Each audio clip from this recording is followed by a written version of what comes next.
Чакырып алыс жак алат күнчүмдү. Бийикте буттар калкып кайда көчөт. Биз менен жолго чыгып жолго сыйкырдуу. Жүрөгүм шамал шашылар, керемет көз жолго чакырар. Татына болуп, акылга толуп, улам жаңы сырлар ачылар.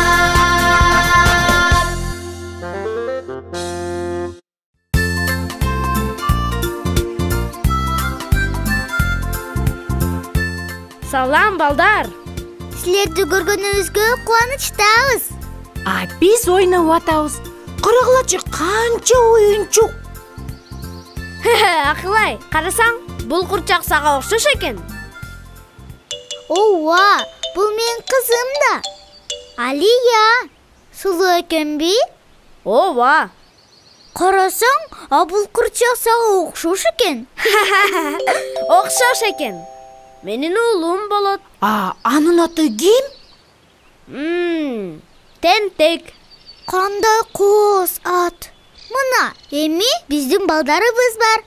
Жок, андай болбойт. Токой, эмне болду? Силердин балдарыңар бар. Менин такайларым кана? Мен да ата болом. Мына такай, карабайсыңбы? Ура! Такайлар, келгиле мага. Такайларым, келгиле, ананайындарым. Эми андан ары эмне кылабыз? Кандай эмне? Балдарды тарбиялайбыз. Такайларды да тарбиялайбызбы? Албетте. Тарбиясы жок такайлар кимге керек эле? Менин такайларым эң тартиптүү такайлар болот. Бирок эме кантип аларды тарбиялайбыз? Билбейм. Алардын артынан жакшылап караш керек. Эч нерсе болуп кетпесин деп. Ой, алардын баарын кантип карайм? Ар кайсы жакка качып кетишсечи? Мен бөлүнүп кете албайм. Таптым. Мен алардын мойнуна коңгуроо илип коем. Эмнеге? Алар кайда экенин билип турам. Концерт кылат турбайсыңарбы? Балдарды дагы кантип тарбиялайт? Билбейм. Келгиле, балдардан сурап көрөбүз. Алар билишет. Эң жакшы ой. Достор, айтып бергилечи. Балдарды кантип тарбиялаш керек? Балдар сөздү угуш үчүн катуу, талаптуу сүйлөш керек. Мен сөздү укпаганда апам мени кыйкыра урушат. Чоң атам балдарды бурчка коюш керек деп дайыма айтчу. Негедир мага мындай тарбиялоо жакпай жатат. Катаал экен. Ооба, балким ал туура. Анда мен тендекти бурчка коюп коем. Тарбияла берсин. Мен Алияны чаап уруп көрөм. Ой, эмне кылып атасыңар? Көрбөй атасыңбы? Балдарыбызды тарбиялап атабыз. Ооба, биздин сөзүбүздү угушсун деп. Бул менин кызым Алия. Бул менин уулум Тентек. Биз аларды жазалайбыз. Анан алар тил алчак болушат. Анан тартиптүү. Бирок анткен болбойт да. Эмнеге болбойт? Өзүңөргө жагабы? Силерди жазалаганда? Анча деле жакпайт. Мага да жакпайт. Туура. Анткени бул зордук, зомбулук. Эмне? Зордук, зомбулук? Ооба. Кызды урган зомбулукпу? Ооба. Бурчка коюучу.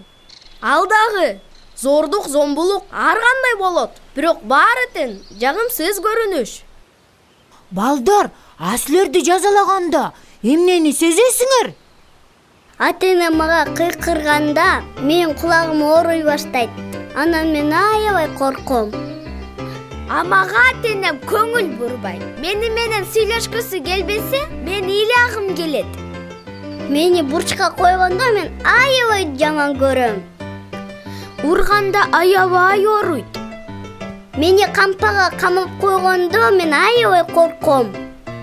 Сен жөнүндө унутуп кам көрбөсө, аябай ыза болосуң.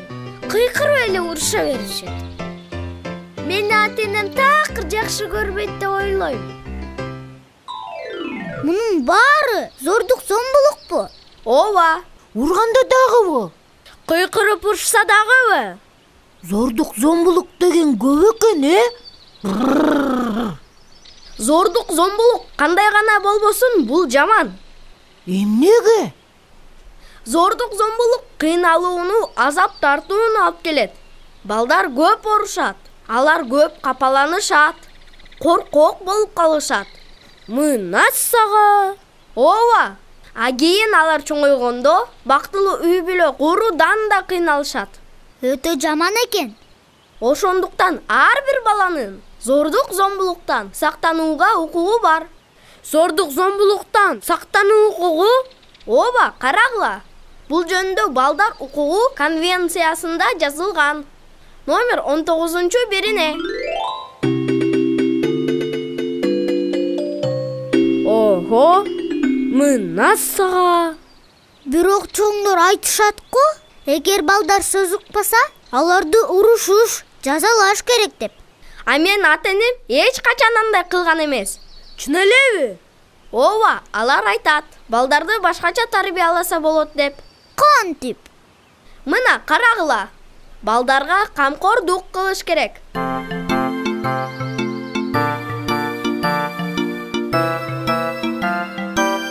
Ушинтиппи? Ооба. Анан дагы балдарга баарын үйрөтүш керек. Менин апам тамак жасаганды, анан үтүктөгөндү үйрөтөт. Өзүм баарын билсин деп. А менин атам маанилүү иштерди мага үйрөтөт. Ар кандай иштерди өзүнчө чаласың деп. Бул эң туура. А эгерде балдар сөз укпасачы? Алар менен сүйлөшүп түшүндүрүш керек. Эмне кандай кылып аш керек экенин. Ооба, менин апам дайыма ошентет. Эгерде менин колуман келбей атса, ал урушпайт. Кантип туура кылышты өзү көргөз берет. Менин ата-энем дагы мага түшүндүрүшөт. Эмне жакшы, а эмне жаман. А мен жакшы болгонго аракеттенем. Эч кандай күч колдонуусуз. Ооба, күч колдонуусуз. Эми мен түшүндүм. Кызымды урушпайм, жазалабайм. Баарына өзүм үйрөтөм. Анан кам көрөм. Мен аны жакшы көрөм да. Анын оорусун, коркконун каалабайм. Мен дагы. Биздин дагы үй бүлөдө зордук зомбулук болбойт. Ура! Рахмат, Марат. Бизге баарын айтып түшүндүрүп бердиң. Эми биз билебиз. Үй бүлөдө зордук зомбулук кылуу бул жаман. Эчтеке эмес. Буну бардык балдар менен кыздар билиш керек. Ата-энелер дагы. Балдар, эми бул жөнүндө силер да билесиңер. Досторуңарга айтып беришти унутпагыла. А эгерде силерди ыза кылышса, мага айткыла. Мен жардамга келем. Мен деген эр жүрөк такаймын да.